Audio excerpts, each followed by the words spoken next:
This is Northeast Georgia's only local source for TV news. From the Grady College at the University of Georgia, this is Grady Newsource.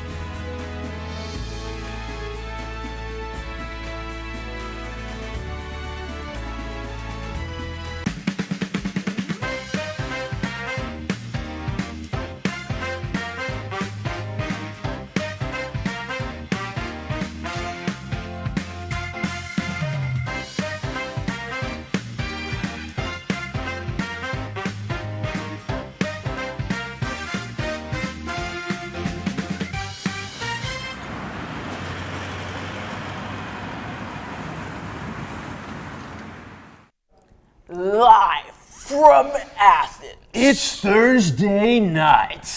Welcome to Grady Night Shift.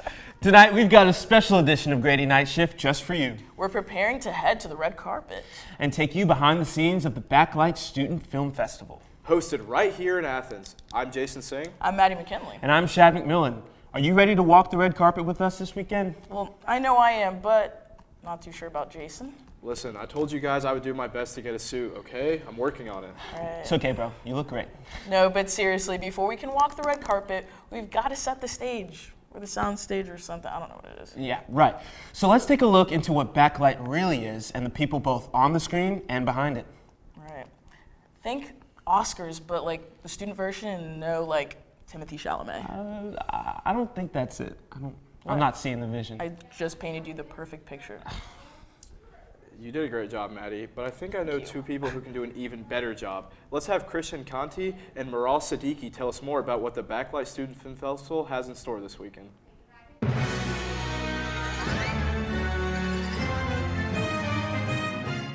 Wicked, Dune Part 2, Anora, The Substance. Over 200 million Americans attended at least one movie in theaters this past year, according to a study by National Research Group. While maybe not all films are Oscar-worthy, Tate Student Center will welcome students from universities across Georgia for our very own film festival this coming weekend. And what is your favorite movie of all time? My favorite movie is The Karate Kid. Pride and Prejudice. Gone Girl. Diary of a Wimpy Kid. Pride and Prejudice. It's Diary of a Wimpy Kid. Dawn of the Planet of the Apes. The whole series was great. Have you ever heard of the Backlight Student Film Festival? I have not. No, I have not. I have, but I've never been. Yes, I have. I heard about it in my entertainment and media studies class. I've heard of it through my EMST friends. I haven't heard of it. No, I haven't heard of the Backlight Student Film Festival. What is it?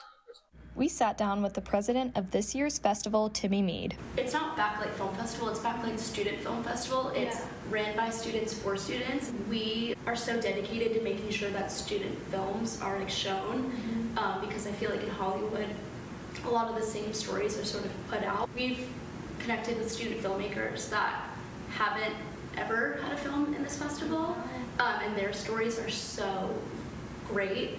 And you can just tell that they take it very seriously. This isn't just like a little showcase or like a little exhibition. Like they are ready to compete.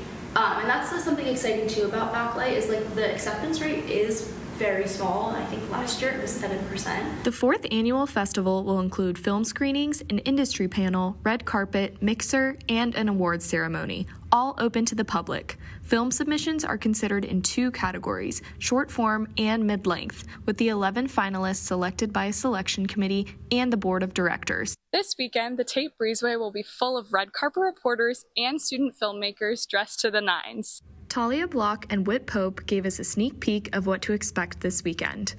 It's gonna be wickedly fun.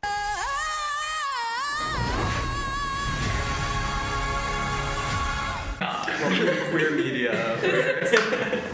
Holding lots of space for Backlight. A lot of space for Backlight. Maddie. What? No. What?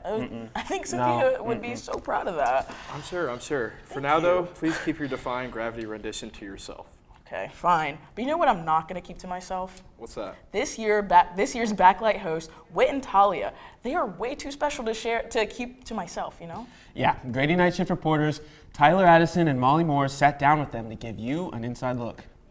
Hello and welcome. My name is Molly Moore. And I'm Tyler Addison, and today we will be sitting down with the hosts of this year's Backlight 2025, Talia Block and Whit Pope. So, last year you guys were interns working the event, but this year you guys are the hosts. So, were there any fun highlights and memories that you have from last year? I think we did a bit thanking our sponsors, and we did kind of a spoof of Murder on the Dance Floor and changed the words to thank our sponsors. So I think that was a big highlight for us, getting to warm up our act. So, speaking of this year, you were able to screen all the finalists' films. So, which one are you most excited to see on the big screen? Without sounding biased, I think a lot of the animation ones are really cool. I've only seen them on a little laptop, so I'm really excited to just kind of see all of them on a big screen because it's so different looking at something in your bedroom on a laptop versus like a super big movie screen. So I'm looking forward to that. That's amazing. So, is there a big difference between being a host and being an intern? Have you noticed a big difference between this year and last year for you guys? Yes. Yeah. I think last year it was a lot of fun to just be like workshopping with the Katies that hosted last year. Like if they had a joke they wanted to work out with us, it was a lot of fun to do that. And I feel like the stakes were a little lower, crowd of people. For sure. And then this year it's been a little bit more demanding in terms of content creation and promotion of the festival, working alongside our marketing team. But I think as an intern, I was well equipped with like what I had to deal with this year. Ditto. Well, that's great. Well, that's all the time we have for today, but make sure to catch our next show when we will be sitting down with you guys again to discuss Backlight 2025. Once again, I am Molly Moore. I'm Tyler Addison. And back to you guys at the desk. Special thanks to Talia and Whit for helping me decide what I want to be doing with my life next year. Host the Backlight Student Film Festival. I'm sorry, Maddie, but that position is already filled. Maybe by me. Shad. Okay, that's my dream job, and my mom told me I could do anything I put my mind to. Guys, calm down, calm down. They probably already have the host picked out. This is a big deal. And winning an award is an even bigger deal. Yes, thank you so much. I'd like to thank my mom, myself, because who better than myself, for this award. Right. Well, speaking of awards, let's hear from Wesley Branch and Mitch Stone about how the Backlight Student Film Festival Committee selects its winners. My favorite. None of them I rule. So who the hell did it? With a record-breaking 120 films submitted for this year's festival, the selection committee has had its hands full since November. We kind of go, category by category. We go storytelling, script, directing, editing, performance, production design, sound design, score, pretty much any component of filmmaking you can think of. We rate that on a 1 to 5 scale with stars. And that's how we kind of determine the final set of films to send on to the next round of judges. The selection committee consists of about 22 students from college campuses around the state.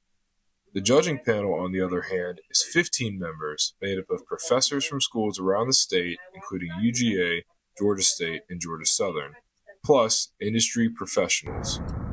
There are 12 total awards this year, including for Best Cinematography, Screenplay, and more.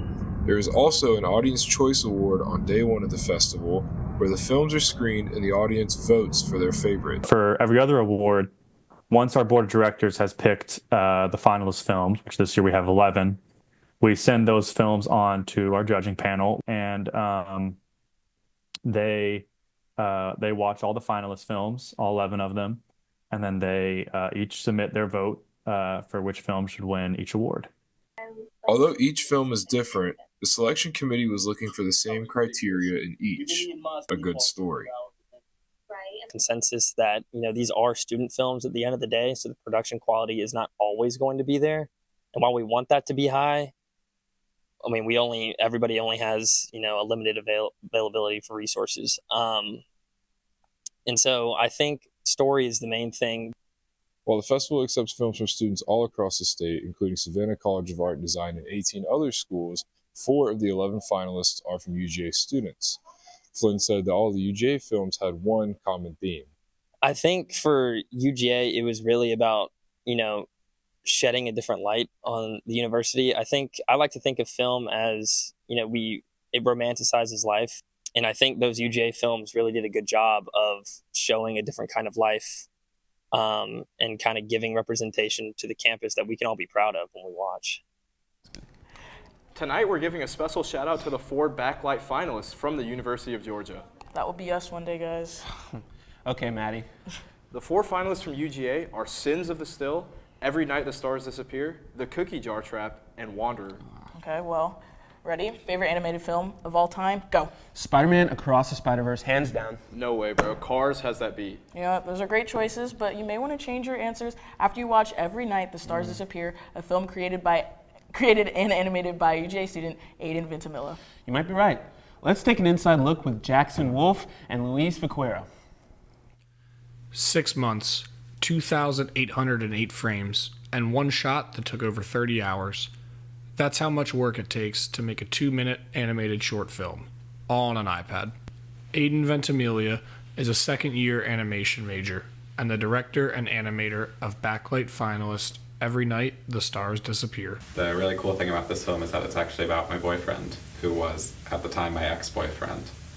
We had broken up to go to different colleges. He's in Virginia now. And I just felt a lot of emotions about it, and I was like, why don't I channel those emotions into some art? And then actually 2 days after the film came out, we got back together. Other than the song and poem featured in the film, Aiden produced the entire short himself. It starts with storyboards, which is just like rough sketches of every scene. And then once you have the storyboards, you take them in and make an animatic, which is like the video of the film laid out, just every moment, stop to start, but it's just still those rough sketches.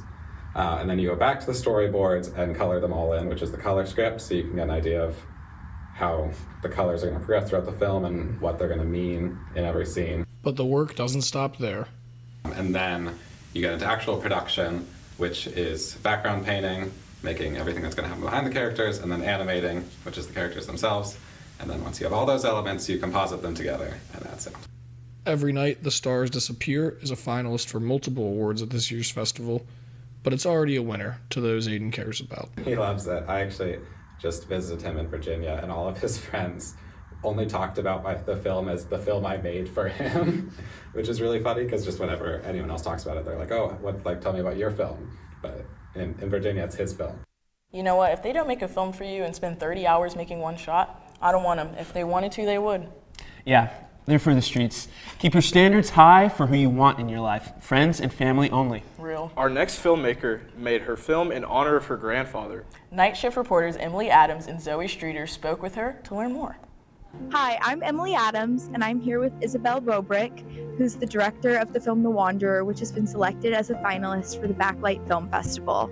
Isabel, thank you so much for talking with me today. Thank you for having me. Could you tell us just a little bit about your film and what inspired it? So my film is called Wanderer. It's about a father with dementia who wants to be put into a memory care facility and tries to dial them, but winds up calling his daughter instead.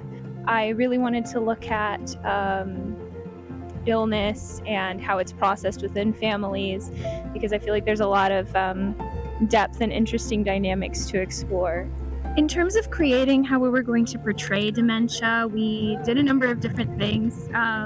First of all, in terms of writing and research, most important to me was making sure it resonated with people, and also for others who've had experience with people with dementia, that it felt true to the story.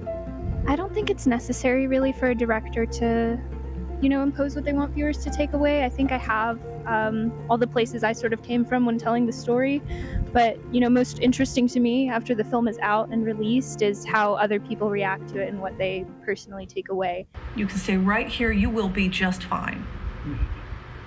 Why am I miserable? I don't know. What's next for you in your professional career? Right now, we're about to shoot a horror short about a grieving mother who makes a deal with a cursed doll to bring her dead daughter back. Wow, that's some scary stuff. Thank you so much for talking with me today, Isabel. and I wish you the best of luck and congratulations on your film being picked as a finalist for Backlight Film Festival. Back to you in the studio. Chad, are you crying? No, bro, it's the pollen. Okay, fine, I am. But listen, Wanderer, it really moved me, bro. I mean, did you even see like the father's conversation with his daughter? Y'all are heartless. Heartless, Chad? Really? Absolutely. Well, I think I know what will scare your tears right away. And what's that? Yeah, what is that? Guys, I was just kidding, but Sins of the Steel does have some violence in it. In fact, we need to tell you that some of the description and video is indeed graphic. Grady Night Shift reporters Maddie Litton and Paige Collins give you an inside look on how the student filmmakers made it look all too real.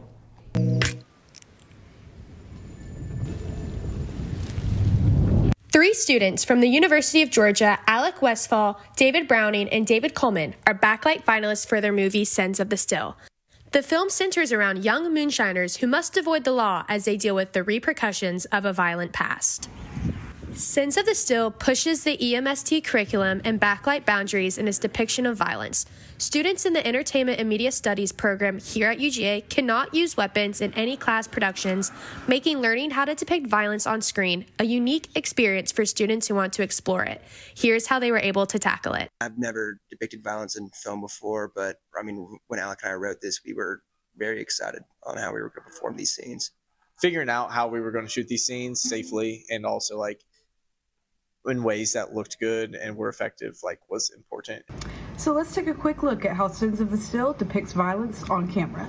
So we just had a pillow with his shirt around it and, one overall sitting there. And we just put the plastic bag behind it and just, But filmmaking is no easy feat, especially as current college students. The biggest problem directing it was probably crew size and time restraints. Most of the film takes place at night, and shooting starting at around 6 o'clock, the nights are going to be pretty long. So trying to get everything in a reasonable amount of time. We only had 2 nights to shoot this. So that was a big struggle. Like, filmmaking is always you always face challenges and but you always want to push yourself to try new things. But more importantly, there was also great success. Yeah, and what worked out so well is that it was the first shot that we took of that stab scene. Worked out so well. It worked out much better than we thought. So what do you guys say? We try these stunts after the show. I have a short film that I've been working on. Y'all can be in it. I'm down. Let me know what I need to bring. You can bring the snacks, preferably cookies that help you speak new languages. I don't know if you have that in the back. I see what you did there, Maddie. Chad, you can ask Emily Slepsky and Bella Carr, or you can ask Chaeyoung Lee, the writer and director of the Cookie Jar Trap, where to get those. What are y'all talking? Am I missing something? Anyways, just watch, okay?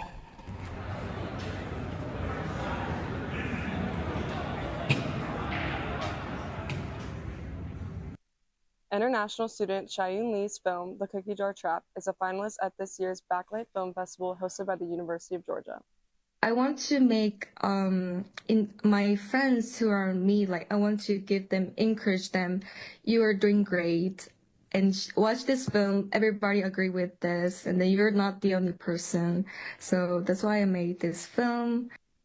According to the UGA website, there are over 2,600 international students from 125 countries currently enrolled at the university.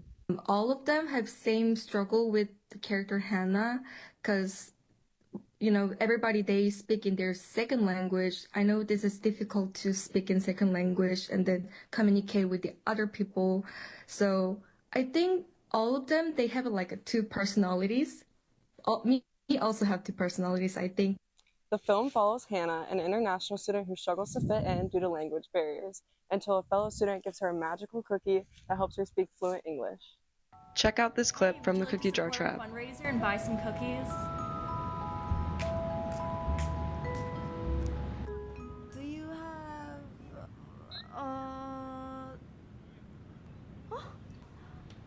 not for sale.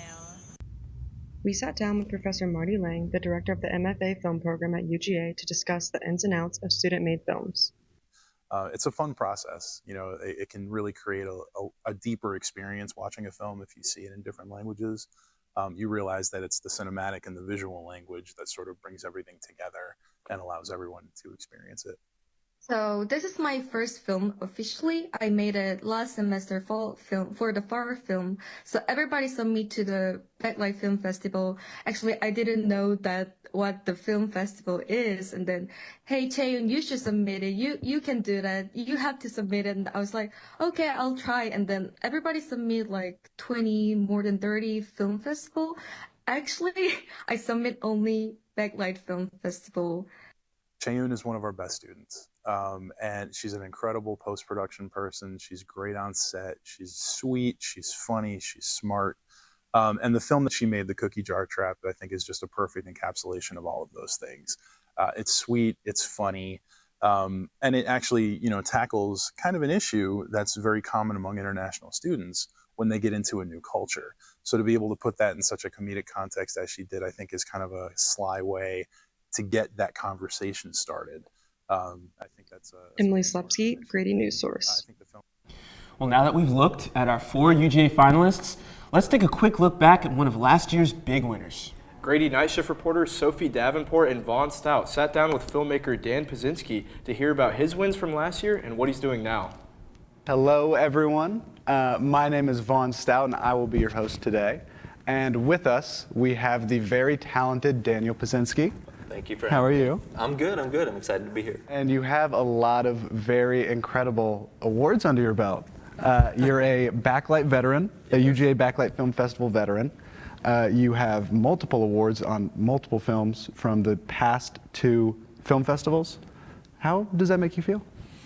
Well, I was very grateful to receive those awards. Really, I enjoyed working on all those projects with all the people that were around me and helping me make it happen. So receiving praise for the work that you do always is motivating to keep going. What were your greatest takeaways, or what were some of the greatest moments and memories that you made there?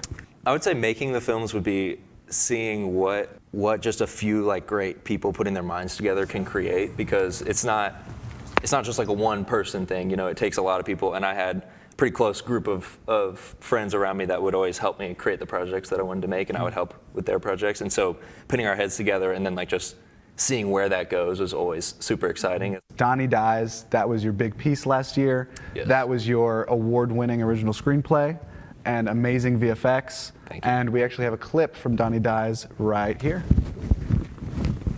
You can take the teal pill, or you can take the long pill, or the invisible pill, or the French pill, or the pink pill, or the monochrome pill, or the shiny pill, or the pineapple. What'll it be?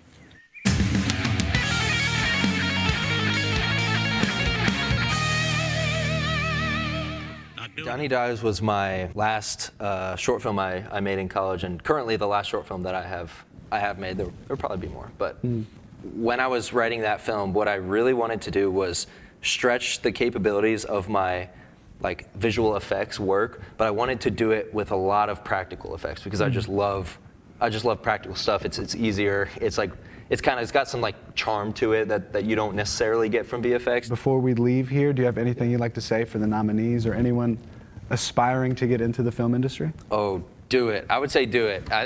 If you love making films, if you love making media, if you love telling stories, just do it. It doesn't matter if you're scared about are you going to be able to find a job and whatever. I get it. It's tough out there, but if you are passionate about it, you will find success, and you should keep going in what you're passionate about, not lose that spark, because I think that's really important. Very well said. Yeah. Well, thank you so much for coming on the show. Thank you both. There we have it, and thank you all for tuning in. Wait, so he's really doing it? He made it in the industry. Do you think he'll give me a job? Wait, so does that mean you're leaving us? Listen, Chad, we got this. We don't need her, bro. What? Yeah. That's not cool. Okay, so next week, we'll give you an inside look at this year's big winners.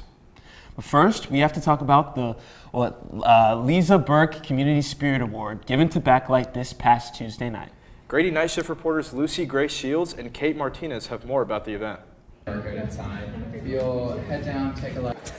Students gather in Tate Grant Hall on Tuesday, March 25th in anticipation of the Student Engagement Awards, which recognize individuals and organizations making a lasting impact on campus culture and the arts. Among those awards is the Liza Burke Community Spirit Award, an honor given to a student in an organization that fosters creativity, leadership, and community at the University of Georgia. This year's organization winner was none other than the Backlight Film Festival. This festival doesn't run without the support of the community, and so having Liza's family support means so much because they see the future of Backlight. The Backlight Student Film Festival has created an inclusive space for students to share their artistic voices through film with the community here at UGA. I think it's so special that this award was in honor of somebody who was so special on UGA's campus, and Backlight works really hard to build a super strong community and be proud of our community. So to win an award that was both in honor of somebody so incredible and celebrating the community spirit just kind of means everything to us. Yeah, this award it means a lot because Backlight is so new, and we hope to have a lasting impact on UGA and the state of Georgia. In addition to its representation of achievement, the award will also grant $2,500 to Backlight Film Festival at UGA. This funding will help Backlight to support its upcoming festival kickoff mixer at CNA on March 28th. All this money is directly going to there. This is a really good way to get people excited for the festival, and I feel like a lot of times when you come to Backlight or you talk to people in Grady, you only talk about film, but this mixer will be a great way for all of us to get to know each other outside of film. With this honor, the Backlight Film Festival continues to shine as a beacon of student creativity and a celebration of film, passion, and community. The legacy of Backlight Film Festival is only growing. Yeah. We don't need Hey, y'all, shut up. Y'all really do need me. Calm down. Whatever, I guess we need you here. Yeah, I guess we're better as a trio than a duo. Chad, maybe we should do something this weekend. Wait, I have an idea. I think I'm way ahead of you, Maddie. Ella Talmadge is in the studio with us to tell you everything you need to know before you go to Backlight this weekend. Hey y'all, it's Ella Talmadge. What up, and welcome back to a very special What's the Move, where, you guessed it, the move is Backlight. I have all the details you need to have a great festival weekend. Starting off strong, tomorrow night there will be a kickoff networking mixer at CNA in downtown Athens. If you've ever wanted to rub elbows with filmmakers, producers, and industry pros while eating those cute little snacks, this is your time. If you want to attend kickoff, be sure to RSVP. The link is in Backlight's Instagram bio. Now, let's talk Saturday. First off, it's free to attend. That's right, $0, zilch nada. You don't have to be a student filmmaker or a Grady major, or even someone who knows how to properly hold a boom mic. This festival is for everyone. Just show up. The festivities are at the Tate Student Center, and check-in starts at 5 p.m. Saturday's events start with a panel on filmmaking in Georgia before screenings begin at 6 p.m. Up first will be the 3 mid-length selections, then a short intermission for photos and popcorn before the 8 short-length selections. Since we've already covered those, I won't get into it, but let me tell you, the lineup is stacked. And because we love a grand finale, we will conclude the night's events with a special presentation of Backlight's Luminary Award, given to an alum who's recognized for achievements in storytelling through film or television. And this year's recipient is Matthew Perkins. Perkins is a prolific social justice documentarian and filmmaker who's partnered with the NAACP and the Children's Defense Fund. His most recent project is called Fortune. It's a Southern Gothic drama about winning the lottery filmed right here in Athens. Then it's time for Sunday, aka the day we go full Hollywood glam. Check-ins begin at 12:30, and then at 1, we'll hit the red carpet for some mixing and mingling. Yes, that red carpet. So be sure to bring your black tie looks, your swagger, and maybe a fake acceptance speech, just in case. Finally, at 3:30 p.m., the award ceremony takes place. That's where we'll see which films take home the top honors, who will win, who will give an emotional speech, who will accidentally thank the wrong person. You have to be there to find out. That's all I got for you this week. Can't wait to see y'all there. Back to you. Thanks, Ella. Wow, these films were honestly amazing. No, guys, I'm actually so excited to see who wins. Yeah. Do you think we could win anything for the show we made? Because we didn't get kicked out of the parking garage for no reason. Maybe next year, Maddie. Maybe next year. In the meantime, this year's festival is this coming Saturday and Sunday. The full schedule for the day is on Backlight's Instagram. But don't miss what's coming up next week for a full recap of everything you need to know about the winners. And don't forget to follow us on Instagram at Grady Newsource for live coverage this weekend on the red carpet. I'm Shad McMillan. I'm Jason Singh. And I'm Maddie McKinley, and this has been a special edition of Grady Night Shift. Have a great night.